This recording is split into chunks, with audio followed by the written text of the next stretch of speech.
أبليا السلام عليكم ورحمة الله. بسم الله، الحمد لله، الصلاة والسلام على رسول الله صلى الله عليه وسلم. أما بعد، السلام عليكم ورحمة الله تعالى وبركاته. دعوتوت وردفتوت برنوني كاني هنكبو قرو نمني خيني خان أرومو دا مكان همزة شيخ جابري في مقاسن شيخ هنكان فنيد. رب سبحانه وتعالى warra akkana ju'u kanaafis araarama haa godhu. Diliin teenya hedduu dhabboleeyyan duba gartee gaafii gaafatamteetu jira. Gaafii gaafatamte tana keessatti hunda isii deebisuun dirqama taati. Wanni qaanyii fi maarree kana bira jirtu hin jiru. Wanni shari'aarraa gaafatame irra guddaan nama haraam godhanii waan hin taane gartee nama keenya kana keessatti haram facaasan. Alaa kulli haal Rabbi subhaanahu wa ta'aalaa culamaa'ii teenya nu keessatti haa dhiisu, muftiilee teenyaas nu keessatti haa dhiisu. Wallaahi waa hedduu tasilaa isaan isiniif adda baasuuf fadhaniitu jira. Garuu haala tokko tokko laalanii kan isaan sodaatanii bira kutaniitu jira. Kun ammoo baratamuu sin qabu, ta'uu sin qabu. Safuun Oromoon qabduu fi barnoonni amantiin qabu yoo kan wal faalleessu taate barnoota amantii san dhiisuutu irra wayyamoo safuu Oromootiif jedhanii barnoota amantii kana barsiisuu irra wayya. Gaafiin si gaafadha. Koomantii jalannaa deebisinu sini. Barsiisuudha. Maaliif jennaan Oromummaarra waan amantiin nuqqaalii taateef jecha. Tanaaf ahibbatii fillah gaafin gaafatamte tun gaafii akkamii jaartiin tiyya yoonii fi meeshaa kiyya afaan naaf kaayyatte haraami moo halaalii jedhanii gaafatan. Wallaahi osoo waan tanarratti fatwaa hin goone dura waan takkaatu jira. Hadiisa tokko kan daliila godhatan من تشبه بقوم فهو منه حديث جو فهو منهم إسان الرأي أو كما قال النبي صلى الله عليه وسلم التشبه بقوم قومي تكت فكات يجون وان تكا وان قرتي أمنتين حلال قوتي يوني في أمني سنخئي اتفيدمي أتي وان سنف فيدمون حرام waan teessirraa hin gootu. Fakkeenyaaf intaloon takka yoo jaalalaan meeshaa jaarsa isii afaan kaayyatte haraami moo halaali? Rabbi subhaanahu wa ta'aalaa nisaa'ukum harthun lakum aboo jaartiin teessan ooyruu teessani jedha Rabbi subhaanahu wa ta'aalaa fa'tuu harthakum annaa shi'tum ooyruu teessan tana gama feetaniin qotadhaa jedha.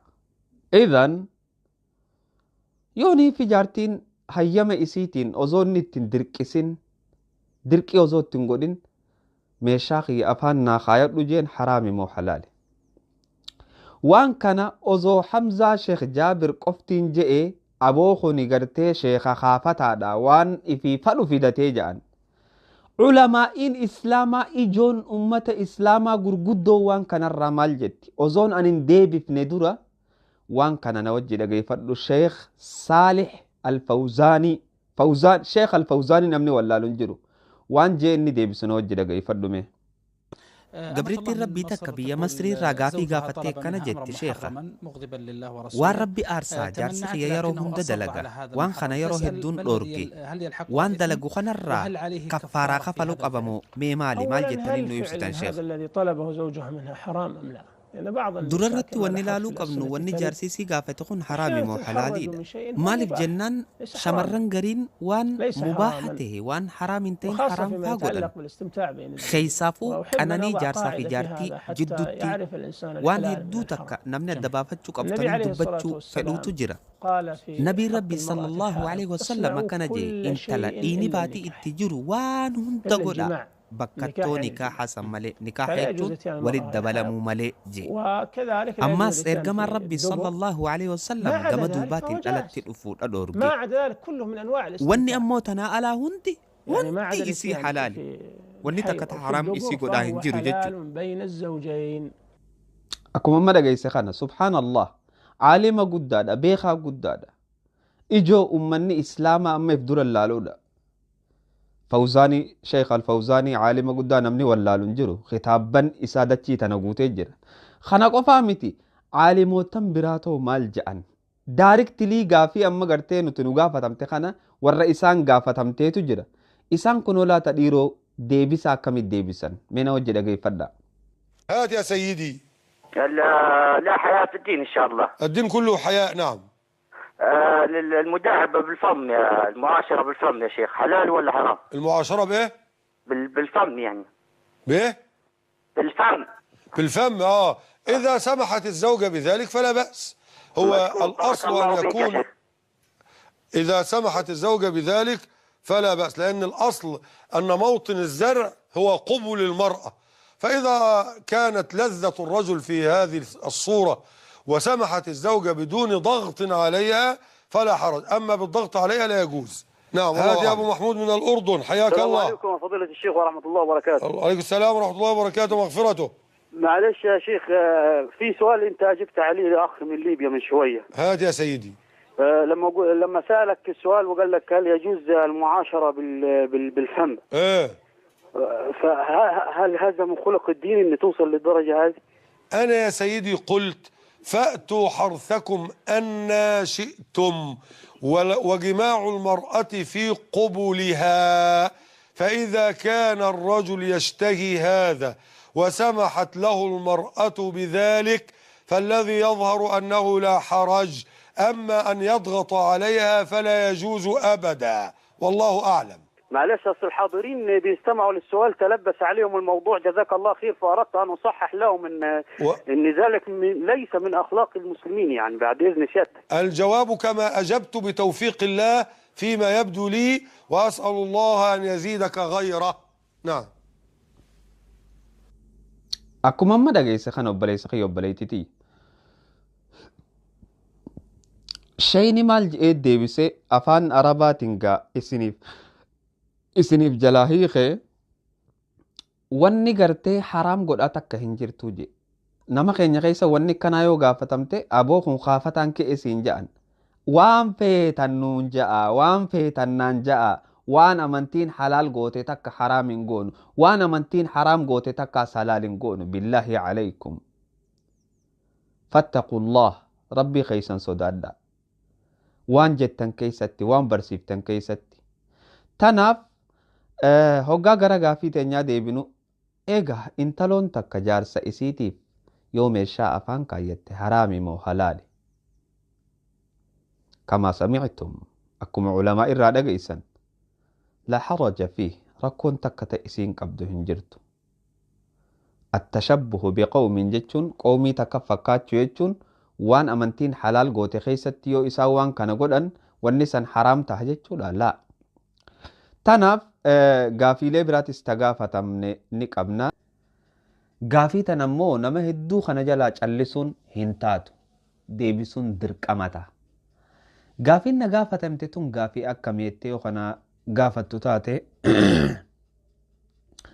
intalti dhalaa takka intalti shamarreen takka hoggaa abbaa mana isiitii wajjin ciisan yeroon akkana jiru namootan gari garii kan maal haasa'u seene maaliif akkana ja'a jettanis ni jirtan ani hin keeru beekta waan akkanaa keer hin godhu abbaa fedhee barnoota kiyya kana barata abbaan fedhe immoo dhiisee bahuu danda'a.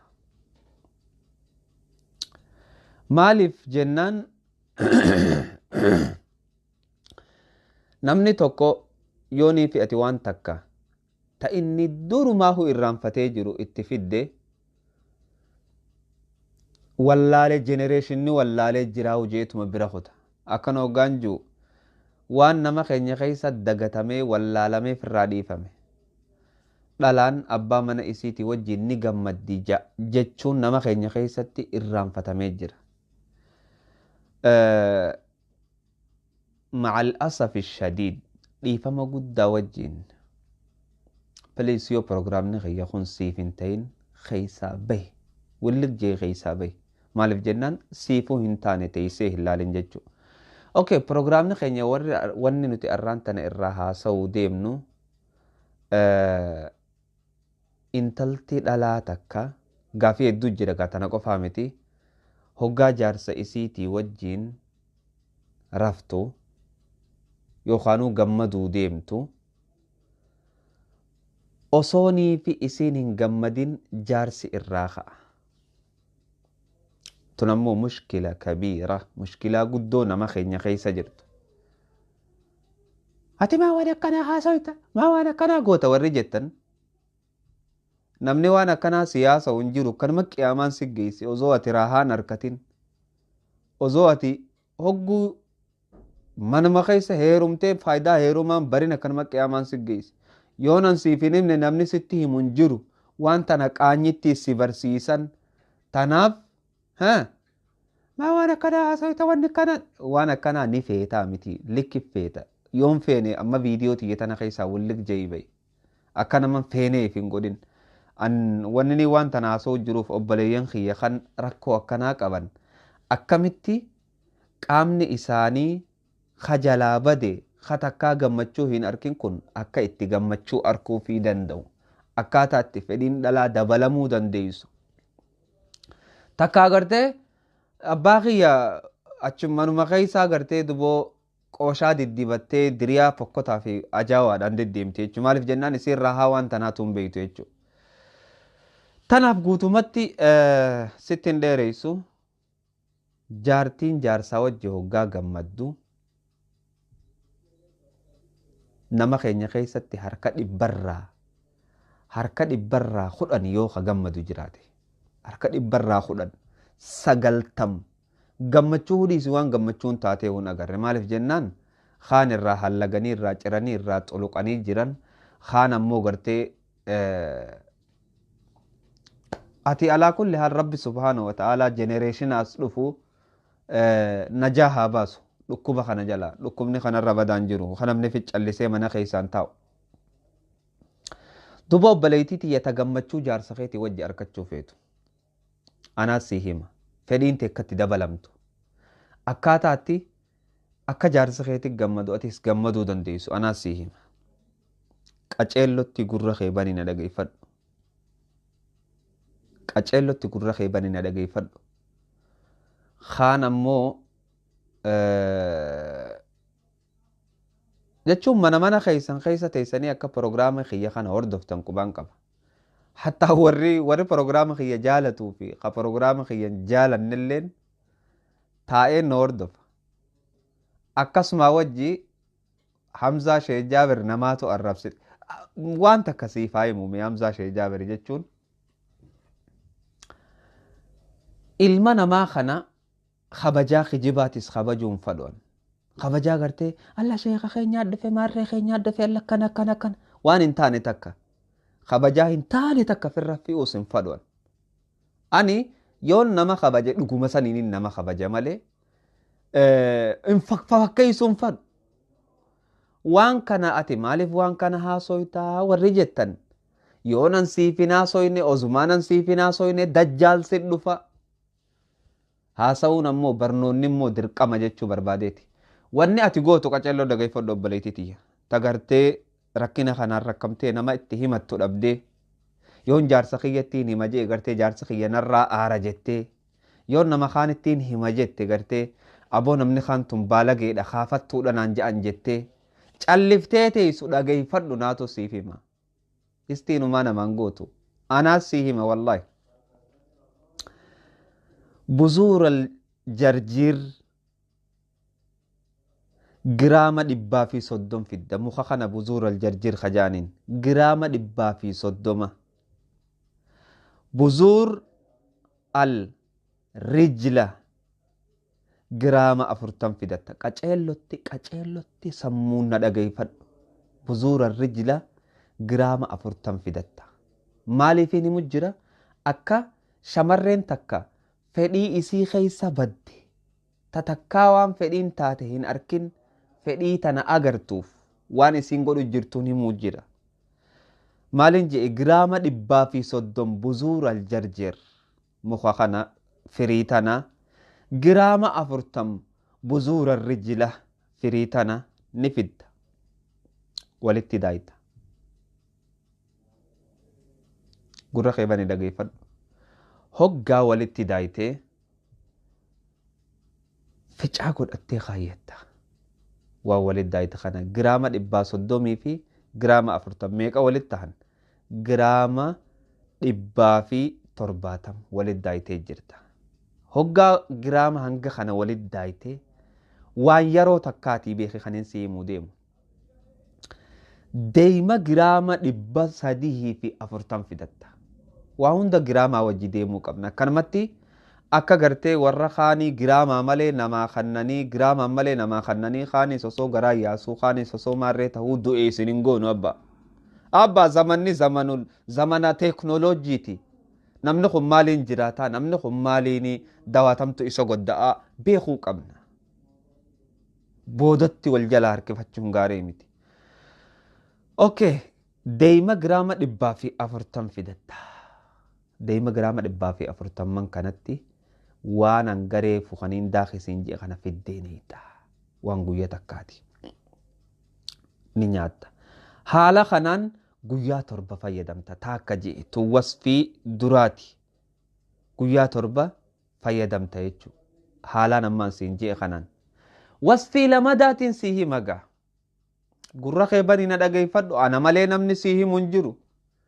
Namni kaan gartee waa'ee gama firaashaa kana naasawan waa'ee diinii fi waa'ee jannataatii fi waa'ee qabriitii fi waa'ee iimaanaa isinii haasawan. Nutis kanaas isiniif haasawaa kaanis isiniif haasawan. Yoonii fi mee namni gartee nama if cinaa jiru laaleeti warraa bara mee yoonii fi qaanyii taate wanni tun. Mee waan takka viidiyoo takkaan si garsiisa waan ajaa'iba sitti taha caalima guddaadha. Caalima guddaa. Akkaan haasa'u kana caalaa haasawa. Caalima guddaadha beeki. Walaakin barnootumarraa fudhatan malee akka keenyaa kanatti alla shayini kun safuu hin qabu. Alla maarreen kun safuu hin qabu. Abbaa kiyya. Abbaa fedhee barata abbaa fedhee dhiisa. Idan shayini kun amma caaliman ilmiin isaa gartee akka bahariiti. Safuudha waan akkanaa malee haasawuun beeku jedhanii itti afaan hin dheeranne jechuudha. Caljaanii irraa baratan. Wasfii duraa akkas goota obboleettiitii ya dhageeffadhu. Wasfii lamadaatiin sii hima dubo. Wasfiin tun wasfii ajaa'ibaati. Wasfa sixriyya wasfii hedduu nama dinqisiiftuu fi hedduu nama ajaa'ibsiiftu. Ta namni hundinuu irraa fudhatee itti fayyadamuu qabu. Haga lubbuudhaan jirru ilma namaa kana fayyaduun dhiisu. Ni fayyanna. Gaaf rabbi lubbuu nu keessaa fudhate immoo kara fuula isaa deemna. Rabbi kajiruuf kadu'eefis rahmata nuuf haa godhu. Yaansuun fiddan. Yaansuun jechuun taniin an kaleeysaniin fayyadama isiniin je'esan. Yaansuun je'anii waan tana. Yaansuun jechuun waan tana jechuudha. Irra guddaaniin fayyadama. Yaansuun tana fiddan. Roozmaaris ni fiddan. Muka lamaan kana ni fidattan. Roozmaarii fi yaansuun ni fidattan. Hoggaa roozmaarii fi yaansuun fidattan maal gootan ni daayitan lachuu.